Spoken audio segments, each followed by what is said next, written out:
Rubik Luna.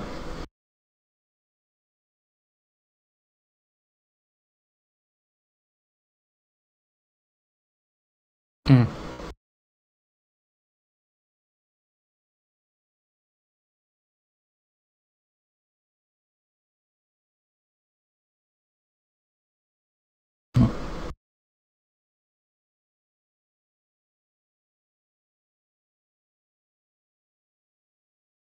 Prepare for battle. Definitely. But one thing I gotta consider is, although I really am a big fan of Yoki Sand King and how he plays it, I have to mention that this might not be the best game for it. I mean, you're up against a Tusk who has a Snowball that could theoretically just counteract the entirety of an Epicenter Burrow Strike, and then you've got the Juggernaut with the Spin and Omni Slash. You're not going to get really much time to deal good damage to him. Maybe with a quick Burrow Strike catching him off guard, you get an easy pick towards the mid game, but for the most part, he's going to be in an invulnerable state for the first half of the team fight, so it's going to be hard to find your combo there. And then, of course, you got things like Rubik's Null Field, which does limit the damage output as well. So it's all going to be all about timing from Yoki. And if he can find an angle of attack where he can stun the Tusk or even catch the Juggernaut before he spins, huge, immense potential in team fights. But if not, then it's a bit of a gamble picking it here. 30 seconds to battle. Mm-hmm.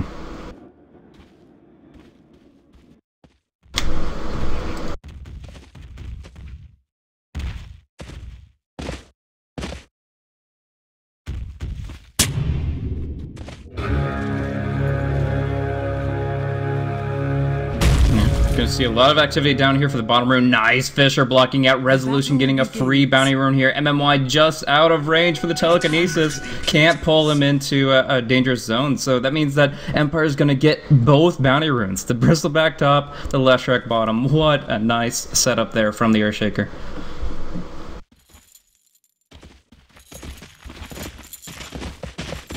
Mm-hmm. Yeah.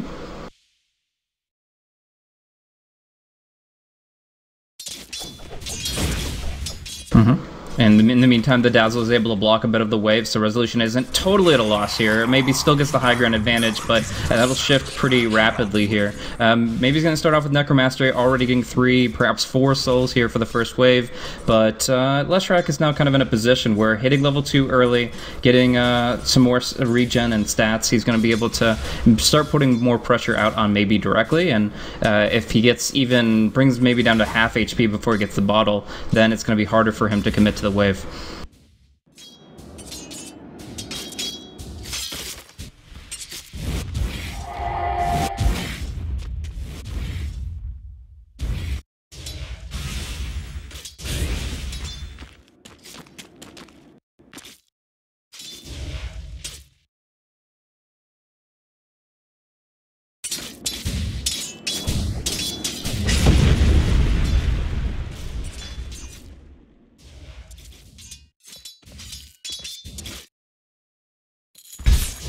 Definitely, and that's going to be, I mean, that's all he needs. Once he gets that, he can go into the jungle before maybe he gets around level 5. That's the important thing, is if the Shadow Fiend has 3 points in raise before the Sand King takes care of his jungle, then there's a risk that they could actually try to go for an invade play with the Tusk, with the SF, and a supporter or two, and they could actually kind of just pull the rug out from underneath them, take the farm away, and get a huge swing of momentum. But as it stands, maybe he's kind of getting a slow start here. Leshrac already beating him out on CS by 2 last hits, 4 denies, and that's only going to get worse now that the Leshrac is level 3. 2 points in Split Earth was his choice, just to get easier stuns out, but once he hits level 4 and 5, he's going to be putting heavy pressure here on the Shadow Fiend.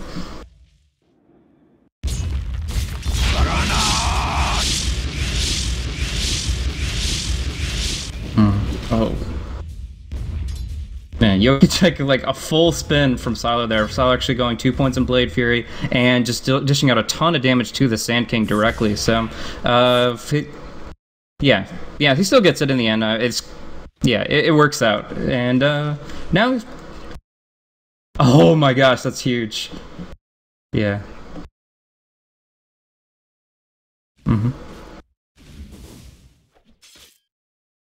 Yeah.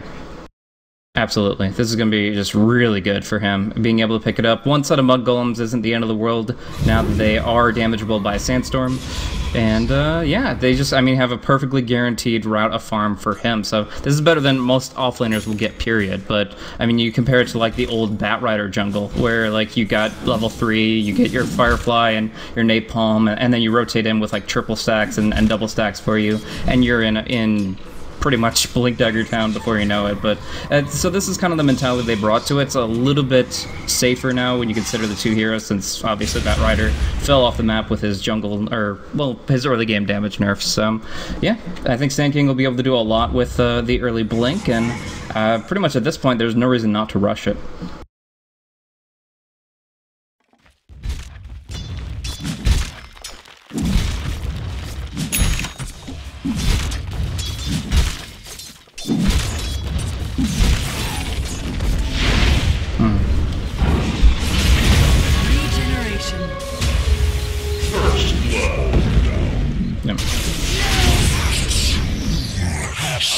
Yeah.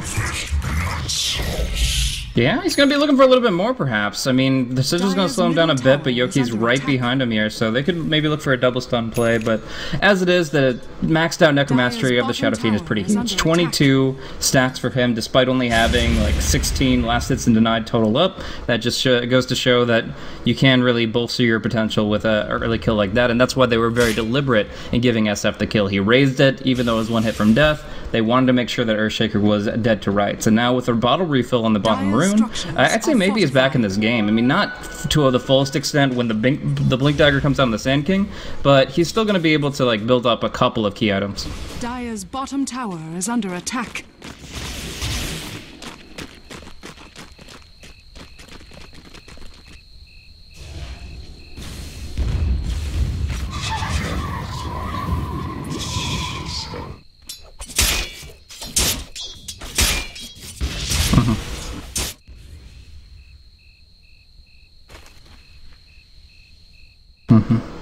Speaking of gank potential, we've got MMY and Xiaowei rotating the top lane. There is no lane ward here, and the Dire Creeps will not scout out the support, so they may consider holding the smoke. They may still go for it, but in either case, there's some real potential to bring down the person back here. He's got the treads, gonna get pulled up. Nice turn of the back, so he's gonna mitigate a lot of damage, but in the end, they're still putting a lot into him. They're gonna go for the snowball play. The Shallow Grave's still keeping him up. They have to delay their damage so they don't take too many quill sprays procs, and it's gonna be a Shadow Wave to heal him up. So Yao needs to go for one more spell, actually dropping very low with 5 cool spray stacks, but in the end, it's gonna be Xiaowei to claim the Bristle's life. And now look to turn it onto the Dazzle. I'm not sure about this play here. I always want to flag it's a nice heal bomb, but this is still 1v3, so he's gonna get pulled back here. The Sigil's going to slow down Resolution, but closing in, he will get the Lightning Storm bounce! Oh, what a bounce!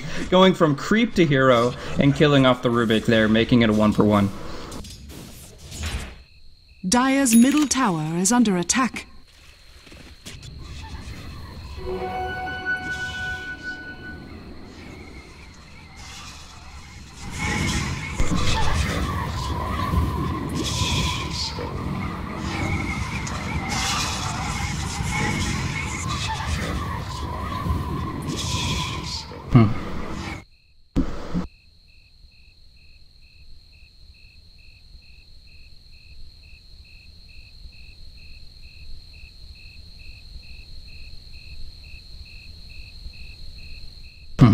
And now this is an interesting adjustment coming in from Yoki. He actually goes ahead, realizes that he's only going to get so much farm with the stacks that he's acquired. He does have a double stack left in reserve, but end of the day, he decides to go for a build alternative to the Blink Dagger Rush. Goes for the Tranquil Soul Ring build. I've seen Pirate Sand King, a guy that's played hundreds and hundreds of Sand King games, actually favor this build in more active games. It allows you to roam a lot more because you have that increased movement speed, and you pretty much, as long as you Soul Ring all your Burrow Strikes, have an unlimited mana pool. So you can really be very active and find those ganked opportunities. And the question is simply going to be whether or not he's going to be in position to find those Burrow Strikes with the Tranquil Boots alone. Because you think about Maybe's playstyle, you think about where he's going to be positioned on the Shadow Fiend. If he has a good ward covering him on the mid, for example, that Sand King should never get in range for a stun, even with a Lightning Storm slow. The SF should be playing it safe. So it's going to take a little bit of doing, a little bit of maneuvering for Yoki to find those opportunities, but if he does, this could be a build that just allows him to fight and fight and fight. Not personally, but it really comes down to these next couple of minutes. If he can go and do a lot of work just fighting instead of farming, this is a timing window that he can really exploit. Because LGD probably look at the Sand King and say, okay, he left his off lane at level 3, he's jungling and jungling and jungling and jungling. And if they can make that assumption and they don't look for him on the map, then it might be an opportunity for him to start building up the momentum of the team as a whole. Because Leshrac and Bristleback really want to get going. I mean, they did okay in the beginning of the laning stage, but it's been brought back against them. So I think the Sand King could... Okay, yeah. That's counterintuitive.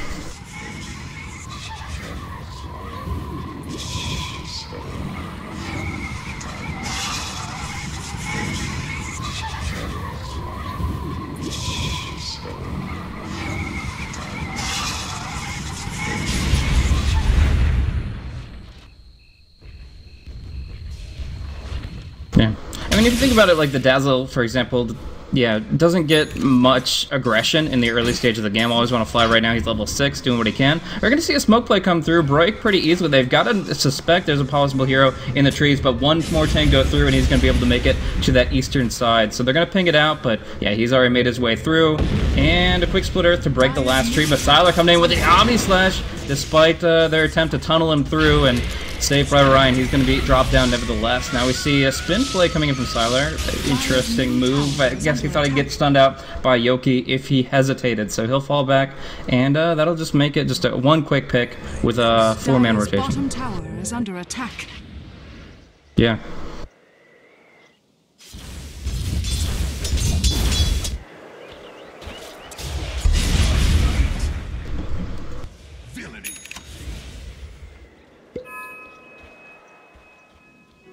I'll take that as tribute.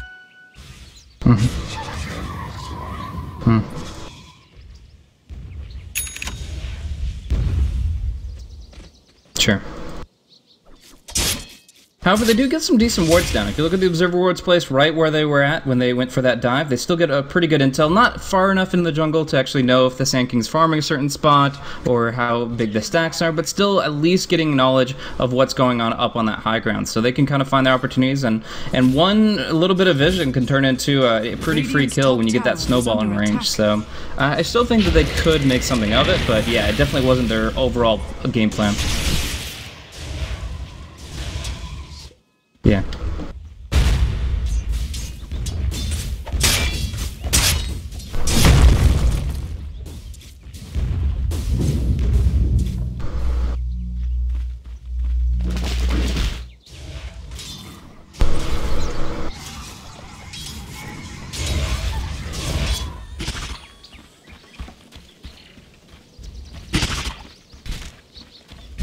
Silent again in jeopardy. We're going to see a 2-man snowball hitting him right in the back, and they're going to pull him back to get some more direct damage here. But Yao isn't yet level 6, and there could be a rotation from the Dazzle coming in to help him out. First is going to be the Sand King, though, looking for the Burrow Strike coming in, maybe with the Haste Rune. Is still going to get hit by the stun, and Silent is on the run here. They're not going to pursue it.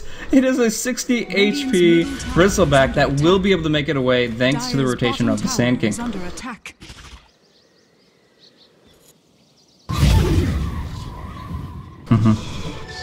Dire's structures are fortified.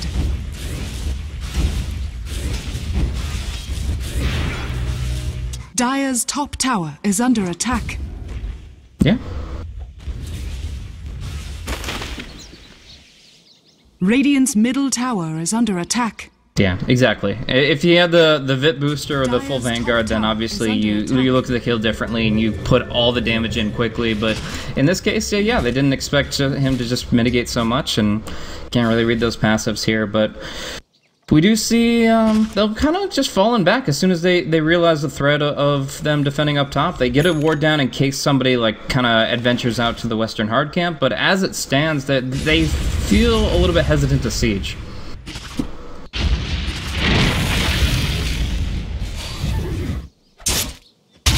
Dire's courier has been killed. Yoki. The courier gets sniped by neutral creeps. He's farming an easy camp, and the bristleback was getting something delivered, and the aggro draws their attention over to the flying witch. So, a bit of a... yeah. And interestingly enough, despite the neutral denial, the gold goes to the Radiant. So, they're LGD are pretty happy about that one.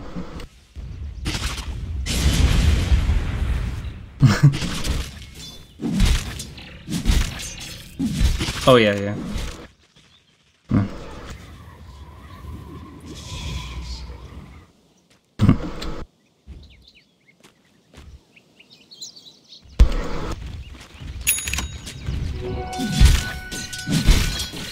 Yeah, it's really hard to read that, though, not knowing anything about the courier's death and that kind of thing, but maybe coming in here, gonna be looking for a huge Requiem, and the Ice Charge will make it impossible to escape, but the Requiem will be cancelled. They'll just go for the Walrus Punch and follow it up with a few right clicks. They withhold the ultimate and just find the double kill anyways. Great Ice Shards from Yao, perfectly blocking off their escape, even with the Burrow Strike to try to get out.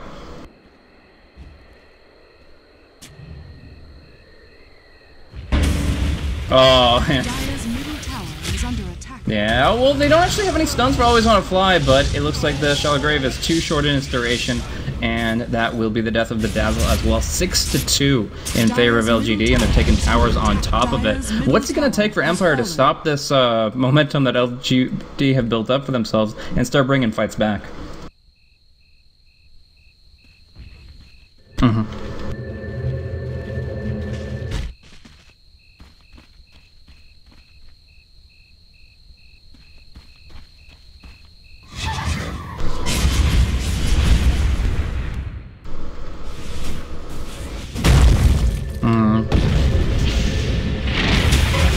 Double stun coming out on Maybe, but they're not going to get the Burrow Strike on top of it. Yoki's actually going to Burrow Strike to safety, and there's the Requiem coming out. Big damage. Yao limps away, and now Silent taking massive damage. The Laguna Blade, isn't enough to bring him down, as we do see the heals coming in from the Dazzle. In the end, the Ice Shards flow through him, though, and it looks like they're going to have just enough to bring him down. So, although they can't siege after this, they'll clear out a few more creep waves, and Siler's here with the healing board, so maybe they will try for something, but we're going to see some respawns coming out for Empire, and a 4v4 does seem quite favorable for them, since that mech is still going to be on a cooldown for a long time.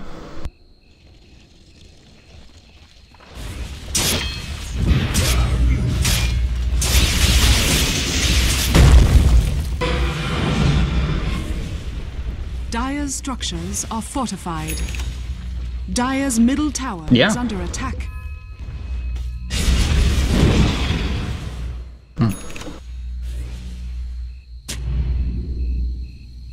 Radiant's bottom tower is under attack.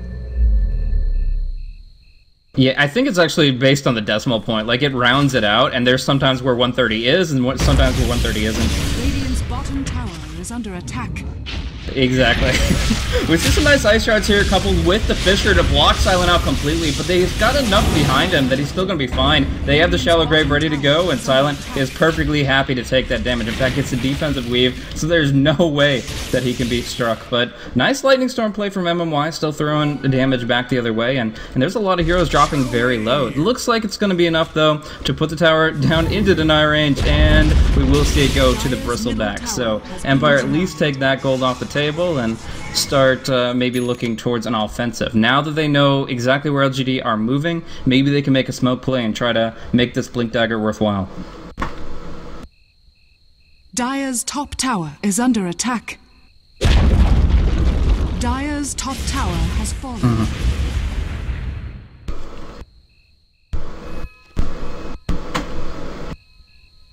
Radiant's middle tower is under attack. Dire's top tower is under attack.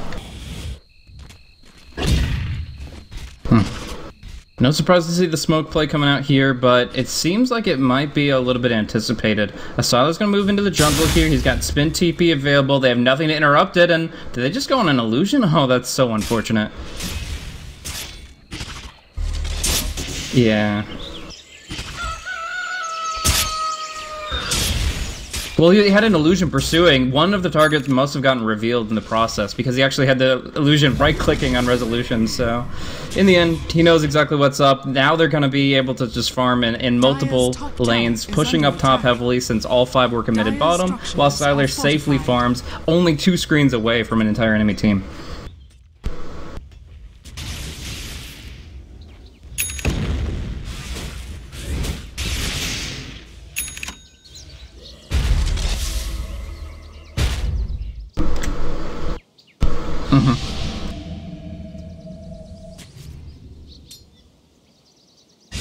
Oh, this could be big. Sylar walks under the sentry ward here. Aloha Dance has to make a move. Is it going to be the Echo Slam to try to respond? No, they'll just go for the double weave, and now he's going to spin away. So we do see here Silent maintaining his foothold here underneath the tier 2 with the Crimson Guard complete, but they've got to get everybody here. Coming in is going to be Yoki, smoked up, a solo smoke coming in from the Sand King, so this Observer Ward will not scout it out. He has to keep the smoke active, though, or they're going to see him instantly. We'll see LGD kind of reposition.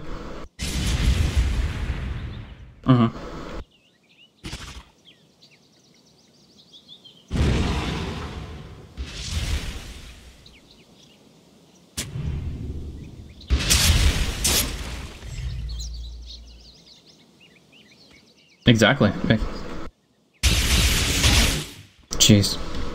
Yeah, just trying to... They knew that there was some kind of vision there. Like, the way that LGD responded to their pressure coming up this ramp, they had to completely infer that there was a ward, so they go for the normal ward spots up on the cliff, up in this kind of juncture here, west of the hard camp, so on and so forth. We're going to see Juggernaut just go for the spin TP out. He does go all the way back to base, so this leaves this 3v1 play to kind of settle itself, and it's going to be a huge burst of damage coming out on that bristleback. I'm assuming yeah, exactly. And now Yoki's gonna get a nice double stun here. Sandstorm coming out, and they're gonna get the Burst Strike to follow. Mech will heal them up, and Yoki will be nuked down. Oh, the Ice Showers and the Fisher again working against Empire, and they're not able to position themselves offensively, and now it's gonna be the rebound coming in from LGD. They've already isolated 2 kills, and they're happy to keep pushing here on the top lane now that maybe has a BKB. That's such a huge pickup at this early stage of the game.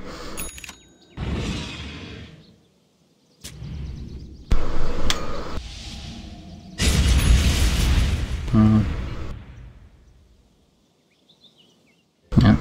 Radiant's bottom tower is under attack.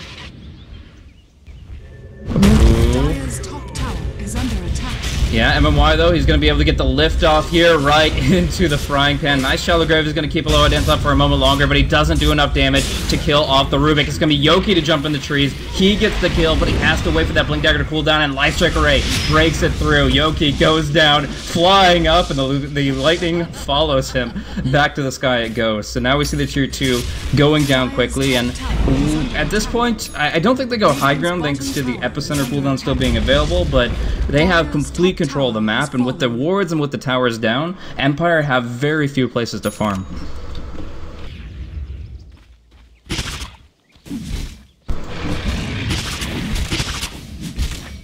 Yeah.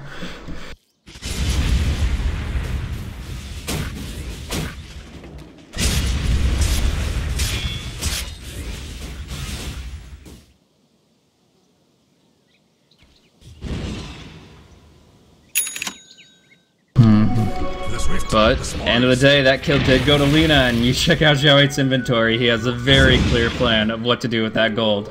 600 gold away from a support Lina Aghanim Scepter.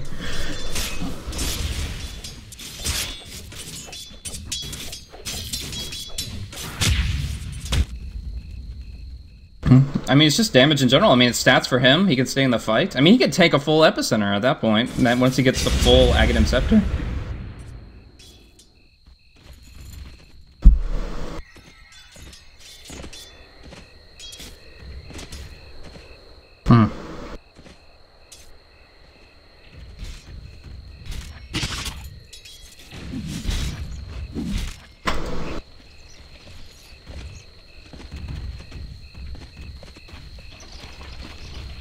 So we'll be seeing him build up just a cloak, but he's got to build some raw HP. Silent is going to be taking a hefty sum of damage very soon, and that is actually going to be pretty much their overall game plan is just to build up tankiness on 2 or 3 cores. I don't feel like the Sand King needs to worry about that so much because he's just kind of in and out of the fight. He's either winning the fight and devastating everybody with a single stun combo, or he's dead meat no matter what. So in the end, I think it's got to be a resolution that builds the Bloodstone, and he probably still looks for the BKB even though he's up against that Axe.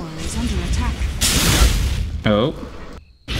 This is dangerous. MMY, though, is going to be nuked down. No, the mechanism keeps him up, and that snowball connects perfectly onto Resolution. Grave will keep him alive for now, but in the end, it looks like he will fall. Maybe just going to drop this Requiem hard on multiple heroes, and who do we look to pursue? Sylar going in with the Shadow Blade, can Omni Slash, and he'll half the time hit from the front, but it looks like he's just going to turn right back around, take the easy tower, and probably easy Rosh as well.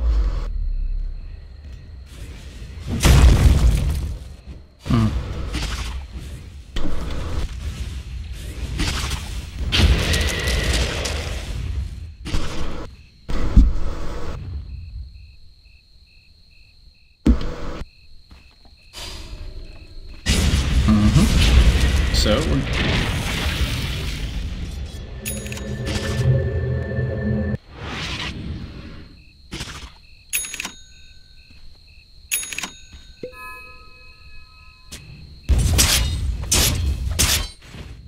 So she's going to be looking for level 11. That's where this Axe really starts being scary. I mean, mitigating 450 damage, or not being able to mitigate 450 damage is quite painful, but adding that up to 675 is where she really just starts eviscerating people. I mean, the Dazzle only has 700 HP right now. He's got 1 branch giving him health, so easily a Dragon Slave and a level 2 Laguna will wipe him out, and there's almost no time to grave that.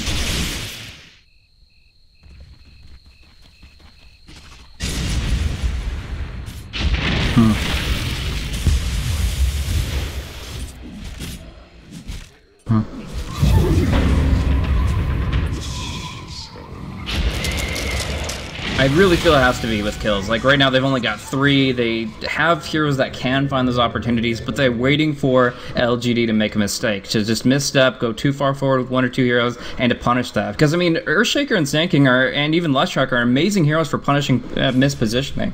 But at the end of the day, if Xiao's calling the shots, it's something that's hard to rely upon. So what they're going to be looking for is the Blink Dagger on Aloha Dance as the next pickup. Obviously, he's just going Tranquil Soul Ring for now. But if they get 2 blinks, one of those 2 heroes should get a tremendous initiation, and that should allow them to hold their high ground a little bit more securely. Once they get maybe 1 team fight, yeah, exactly. I mean, it's a long-term plan, but you see him already kind of posturing for it by fishing down the creep waves that the Sand King sets up for him. And end of the day, it comes down to holding the high ground, getting 1 team wipe, and getting Bristleback and Lushtruck a ton of gold off of that. Once you get like 3 or 4 items on Lush and Bristle, that's when you really can start being confident in this game, but not a moment before that.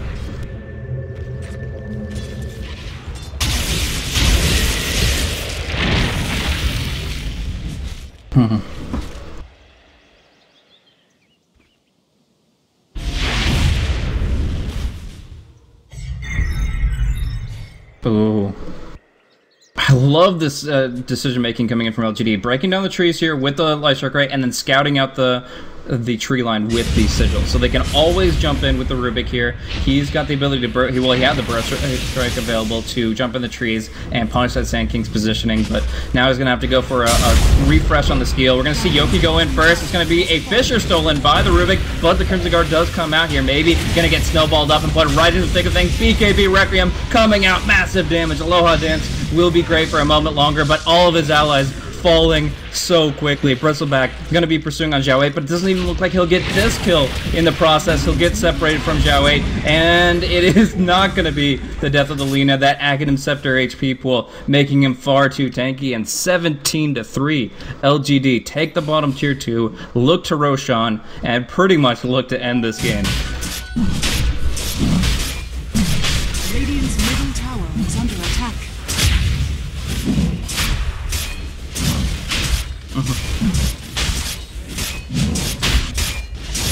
Radiant's middle tower is under attack.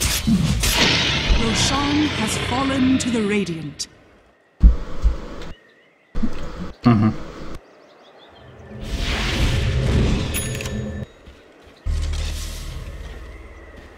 Absolutely. Just, I mean, that actually may make it so that you don't have to buy BKB on the Juggernaut. That may make it so that you aren't even really afraid of being 5 seconds on your Shadow Fiend. Like, that item just gives you so much potential if you're getting chain stun to kind of bail that person out, or at least allow them to weather that storm and bounce back with the mechanism. So, see a lot of potential with that.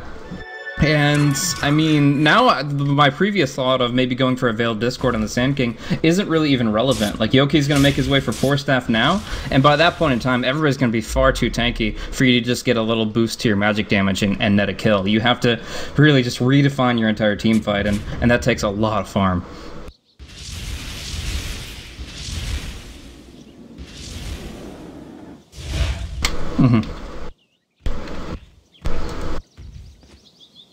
Radiant's bottom tower is under attack. Oh, nice combo coming out here. Perfect timing of the BKB, and they force Lesh Suicide immediately. MMY blocking off the path here with the Stolen Fissure, and maybe just walking right up to bring him down. So Lesh will respawn quickly, but with 3 less Bloodstone charges than he had before, and that's going to be crucial when it comes down to breaking this high ground. And BKB was forced out by Maybe, though, so 1 life or 2, he still won't have that magic immunity for the fight, unless they kind of spread the map. Oh yeah, I think they actually might be able to find something, but they're not close enough with either the Earthshaker or the Lashker. In fact, the Earthshaker caught out in the base here, gets the Grave to keep him alive. Sylar very far in this base. Aloha Dance will live, and in fact, Sylar is now on the run with almost no mana. Yoki will get a nice stun here onto Maybe, just trying to pop the Aegis early, but it's going to be Maybe glimmering back and surviving while Silent gets picked off outside the base. What a great play, pulling him out like that. Yoki will get one more stun on Maybe. They'll chain it up, but the snowball pulls him right in, all the way to the fountain. They're fine, and now Aloha Dance needs the big slam. He doesn't get enough damage out. Maybe he's still alive. He's fighting, and he still has the Aegis. He's not even going to lose 1 life. The GG is called. It's practically a wipe, and that is going to be the game. Epicenter, finally an Epicenter hits here as the throne crumbles.